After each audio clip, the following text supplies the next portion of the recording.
Culture d'Afrique au cœur d'une nation. L'Afrique, berceau des civilisations, est aujourd'hui victime de la dépravation de ses us et coutumes ancestrales. Son peuple, tombé dans l'acculturation sous les poussées impérialistes et coloniales, cherche ses repères. Musique, cinéma, peinture, sculpture et autres traditions ancestrales. Toute la culture d'Afrique sur CamNews 24. Voilà, c'est vrai que l'Afrique cherche ses repères, mais surtout le Cameroun a besoin des salles de cinéma. Madame, Monsieur, bienvenue à cette autre édition de Culture d'Afrique sur CamNews 24 où nous parlons de l'absence des salles de cinéma au Cameroun, mais cette absence-là qui ne fatigue pas, je vais le dire ainsi, ou alors qui n'empêche pas les cinéastes de travailler et de continuer à nous fournir des œuvres que nous passons le temps parfois à regarder, à visionner dans des salles intermédiaires que ces cinéastes-là ou alors certains opérateurs économiques créent pour permettre aux cinéphiles de vivre la différence entre la télévision à la maison et les salles de cinéma. Et pour en parler, nous avons sur ce plateau un homme de culture, un cinéaste.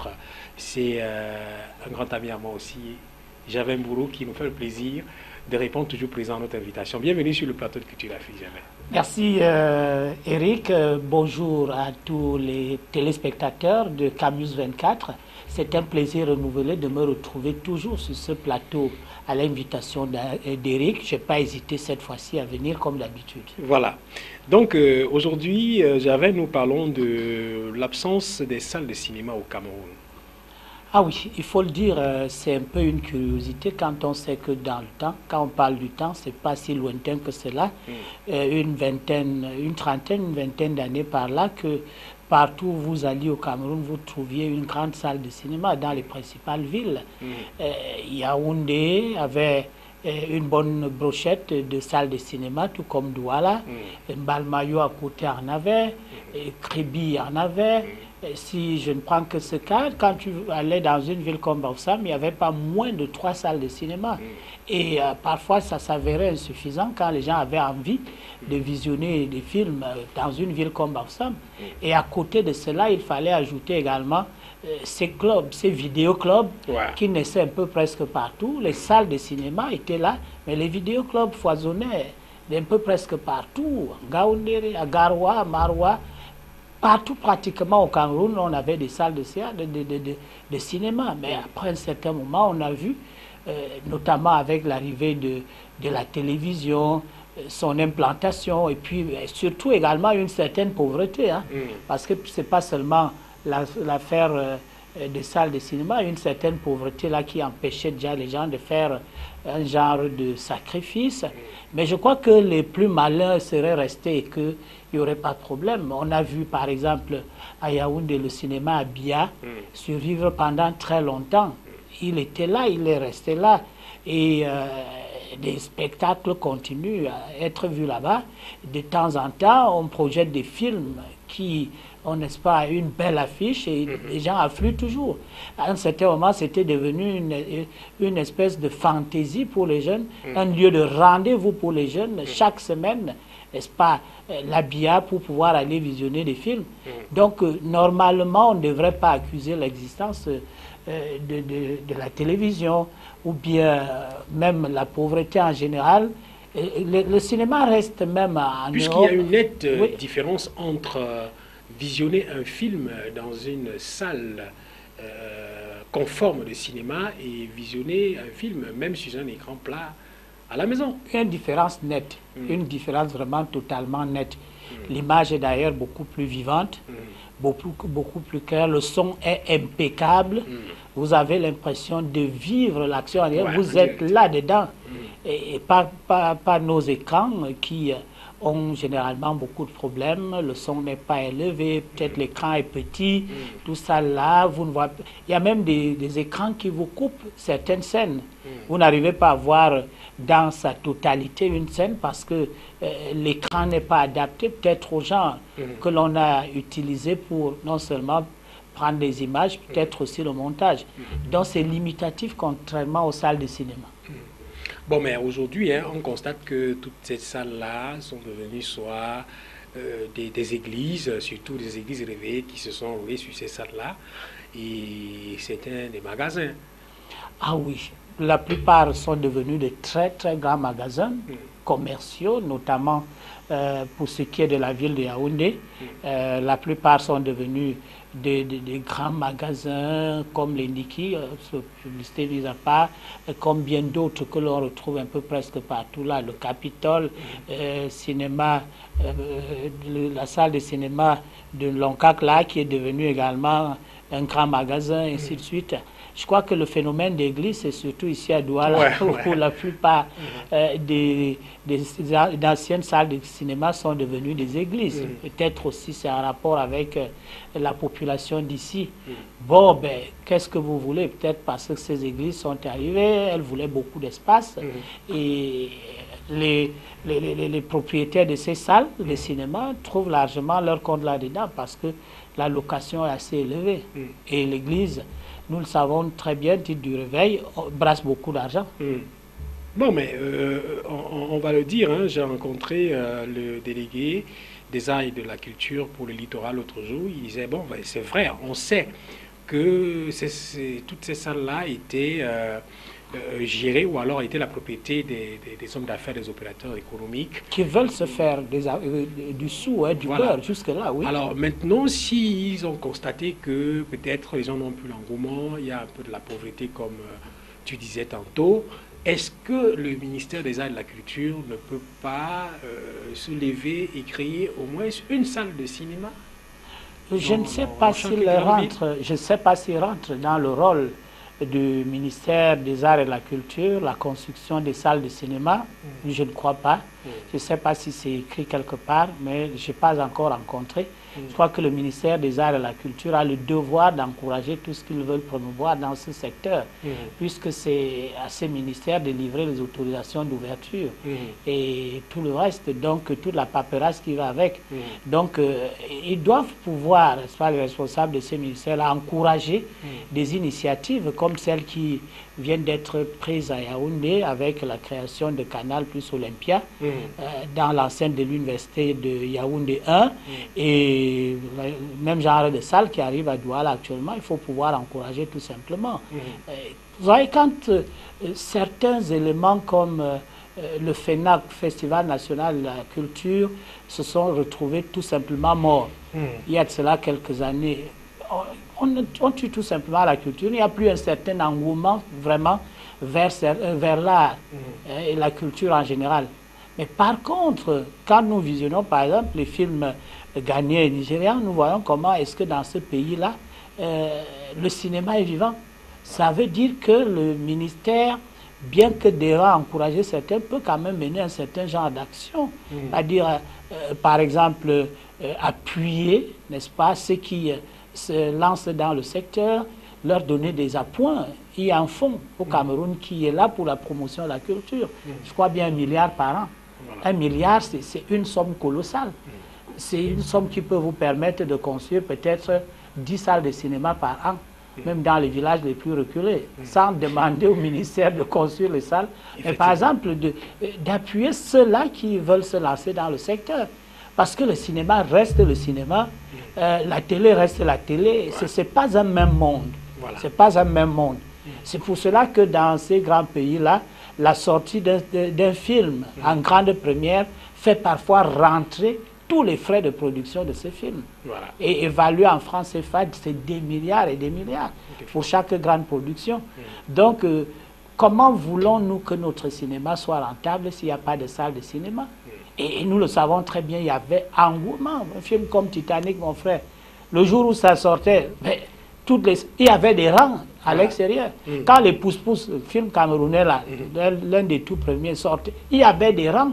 On pouvait programmer ce film-là au cinéma 4 étoiles de Baussam, peut-être 10 fois chaque semaine, et à chaque fois la salle était archi-comble.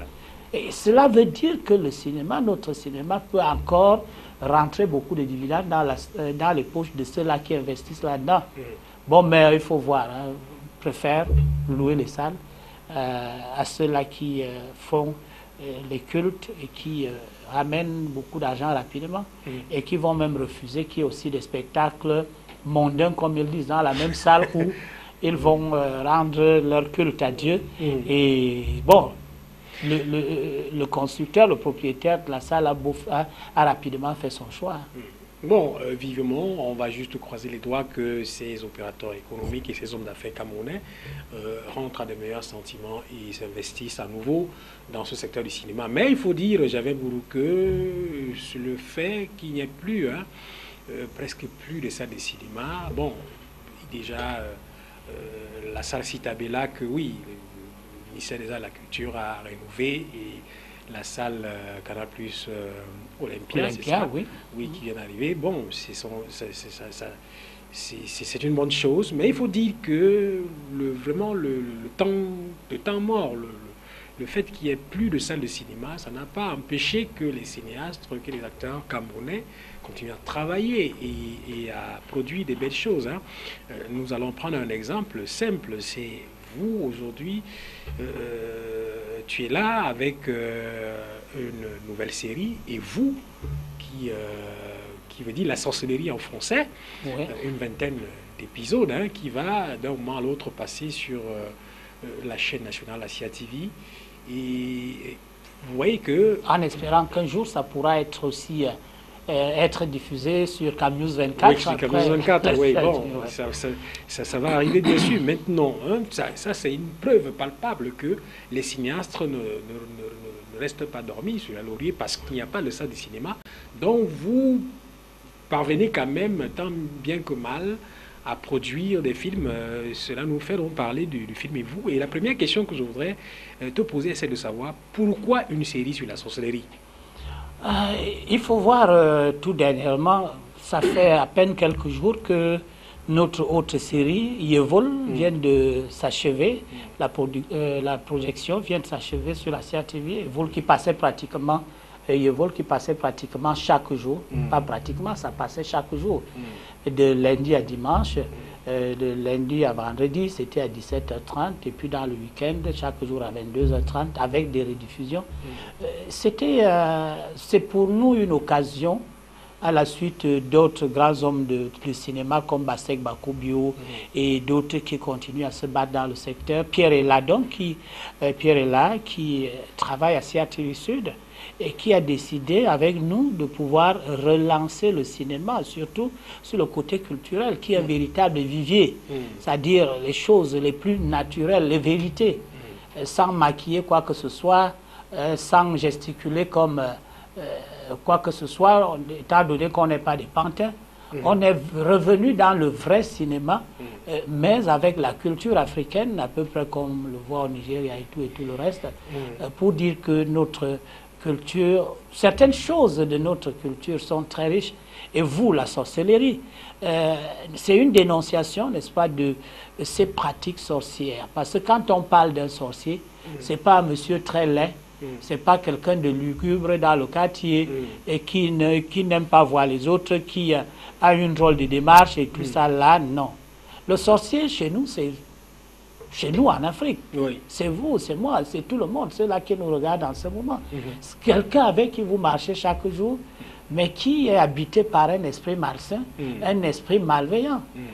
Chez les Européens, on voit, c'est quelqu'un qui passe le temps à tuer des jeunes filles au couteau, au revolver, qui les assassine, un tueur en série, et qu'on recherche par tous les moyens. Mais chez nous, ici en Afrique, c'est parfois le regard.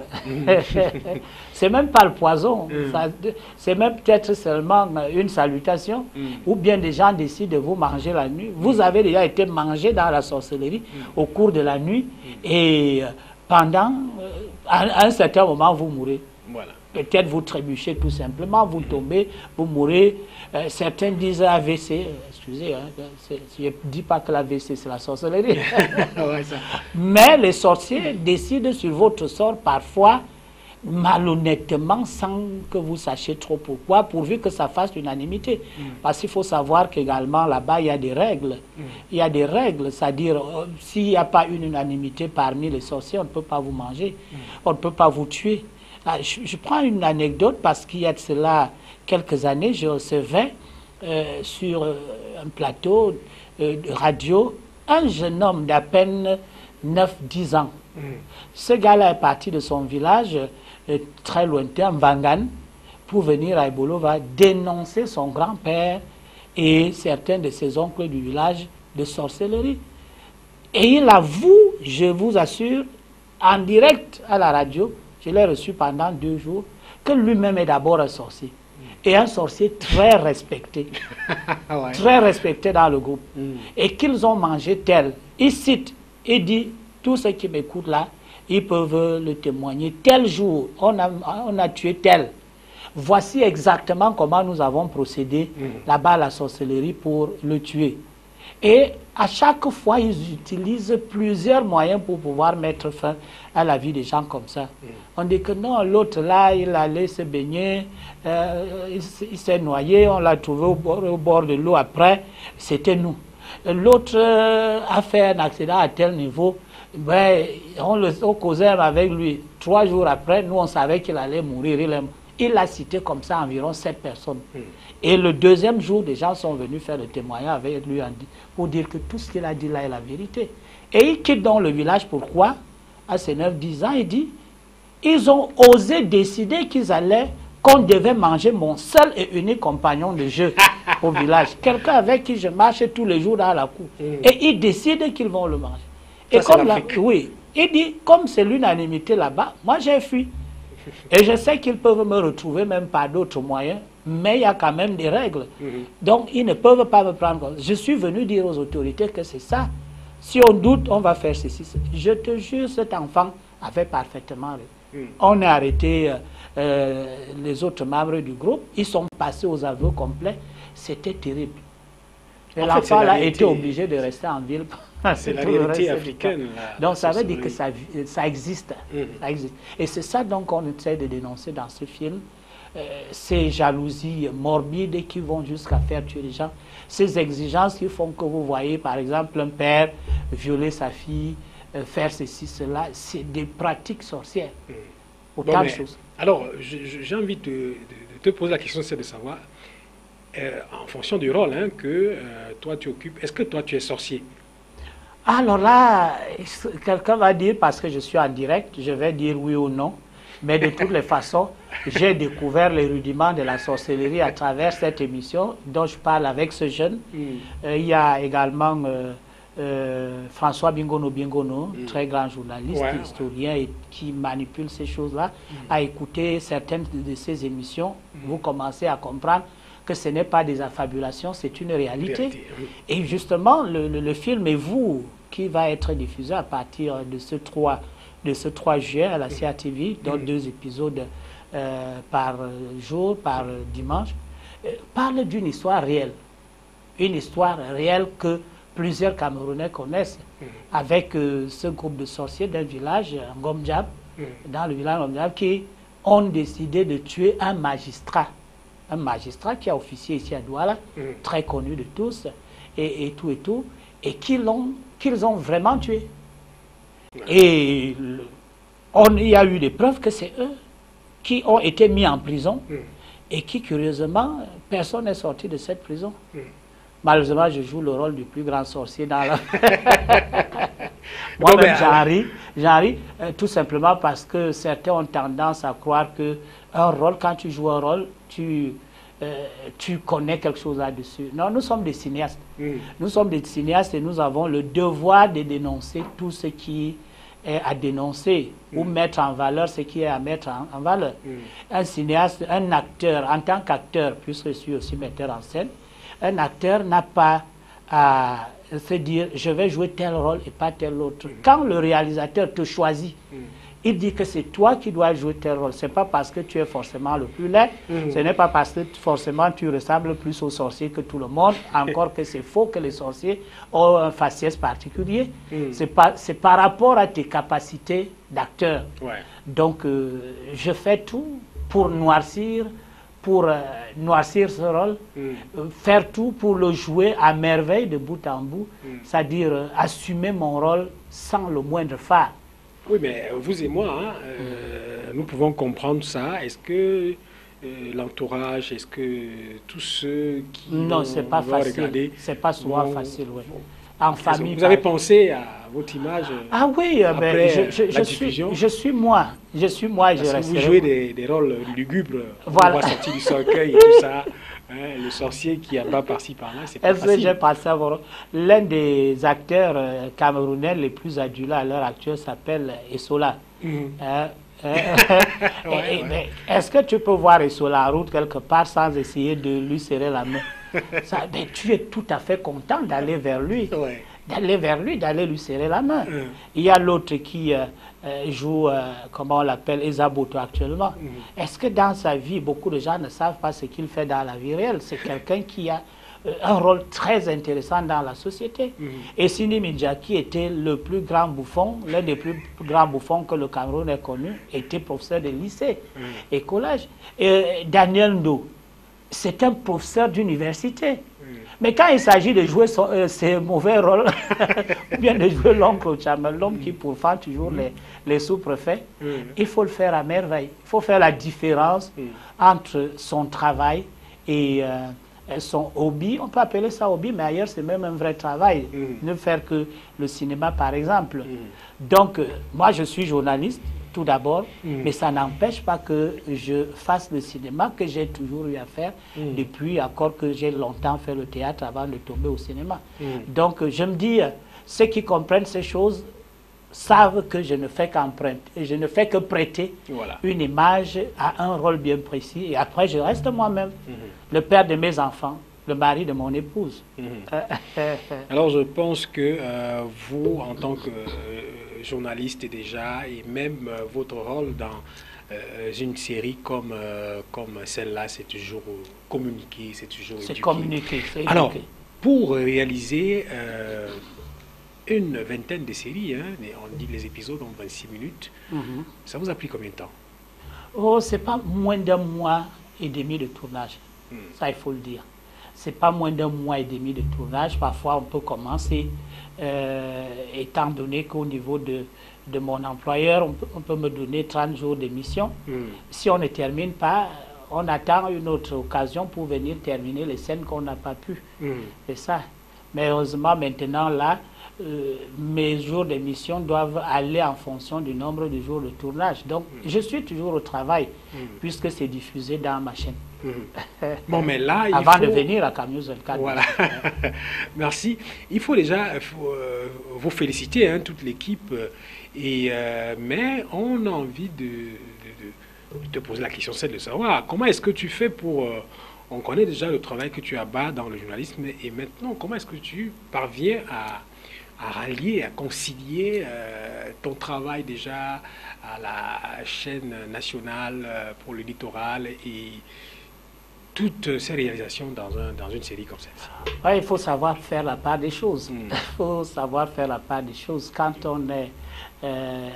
tu dois aller à ton reportage radio-télé et faire ton travail, tu le fais de la manière la plus pointue qui soit. Il ne faut pas tricher. C'est pas au niveau du reportage que tu dois sortir ton scénario, commencer à le lire là-bas, tu n'écoutes pas ce qui se dit, tu ne prends pas les bonnes notes. Et chaque fonctionnaire, à un moment de l'année, a un congé. Il y a des jours. Ben, en tant que reporter, je n'ai pas de jour de repos. 11 mois sur 12, je n'ai pas de jour de repos. Donc, je ne sais pas quel jour. Mais j'ai quand même certains moments où je ne suis pas en reportage, même la nuit. Donc, après avoir terminé un reportage, par exemple, je peux me mettre à l'écriture quand je dois écrire moi-même un scénario, ou alors bûcher, comme on dit, mon rôle, et essayer de voir les rôles de tous les autres en même temps, parce que c'est moi qui fais la mise en scène de tous ces écrits de Pierre Ella, le réalisateur. Donc, je dois assurer que chaque acteur joue exactement comme cela se devrait. Je ne livre l'acteur au réalisateur qu'après être sûr qu'il est là, qu'il est à point. Et on fait d'abord un casting en fonction des rôles et tout le reste là. Et on a un groupe très solide qui travaille depuis plus de 20 ans ensemble, tant au théâtre qu'au cinéma. Surtout au théâtre, on est ensemble, la plupart de mes acteurs et moi, pendant près de 26 ans. 26 ans ensemble. Et quand on tombe au cinéma une dizaine d'années déjà, avec les mêmes, Bon, c'est vrai que c'est pas trop facile de partir du théâtre vers le cinéma, parce qu'on peut amener de mauvais gestes là-bas. On peut croire qu'on est encore en train de vouloir faire rire les gens ou faire les gestes. Au théâtre, on fait beaucoup de gestes. Non, alors qu'au cinéma, on doit rester naturel. Non, mais c'est vrai qu'il faut rester naturel, mais toi particulièrement, tu as toujours cette tendance-là de faire marrer, de faire rire même ceux qui maîtrisent. Je vais revenir un peu dans la deuxième série, c'était Yévol. Oui, là où tu es allé voir une sorcière pour tuer quelqu'un, et maintenant quand tu arrives chez la sorcière, tu veux faire tes choses, ton bijou de famille disparaît, toi tu promets à la sorcière que tu ne remets pas, mais bijou de famille, je vais te tuer. Bon, mais moi j'ai rigolé, fatigué, au moins 3 heures de temps. Je dis, mais si tu peux tuer la sorcière, pourquoi venir voir la sorcière pour tuer quelqu'un d'autre? Donc c'était vraiment amusé. De toutes les façons, dans le naturel de quelqu'un, c'est peut-être ce naturel que la plupart des gens me connaissent, qui font que quand ils me voient être sérieux, ça les amuse. Est-ce que tu sais que c'est la scène qui me fait marrer moi-même le plus dans cette série-là? Oui. À dire, quand je me regarde à l'écran, en train de me plaindre auprès de la sorcière, je vois comment je suis nu, là, je ris souvent. Et pourtant, d'habitude, je ne regarde pas trop mes films passés à l'écran, mais la scène là, j'aime particulièrement la voir parce que je me sens trop ridicule à ce niveau. Alors, Javel Mourou, vraiment merci. On va sortir de ce programme.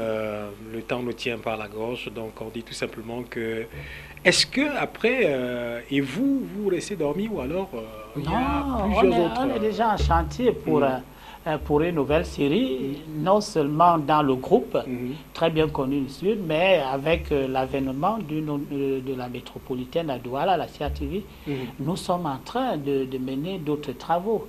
Je viens d'écrire une série d'à peu près 52 épisodes.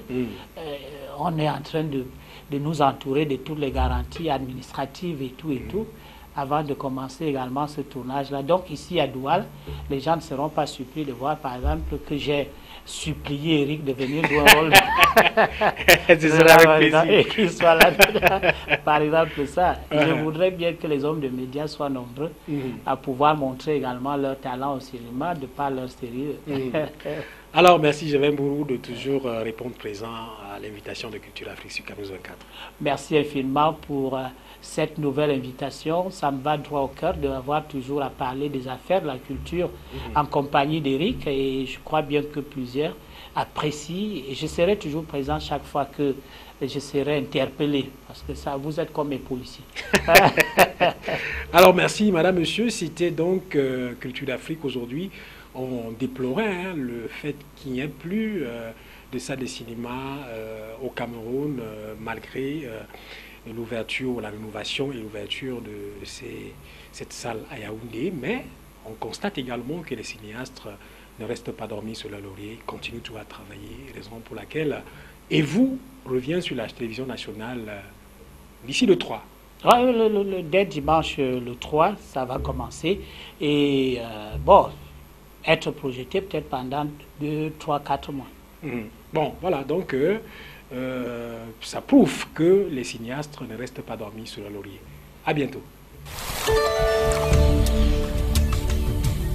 Culture d'Afrique, au cœur d'une nation. L'Afrique, berceau des civilisations, est aujourd'hui victime de la dépravation de ses us et coutumes ancestrales. Son peuple, tombé dans l'acculturation sous les poussées impérialistes et coloniales, cherche ses repères. Musique, cinéma, peinture, sculpture et autres traditions ancestrales. Toute la culture d'Afrique sur Canal 24.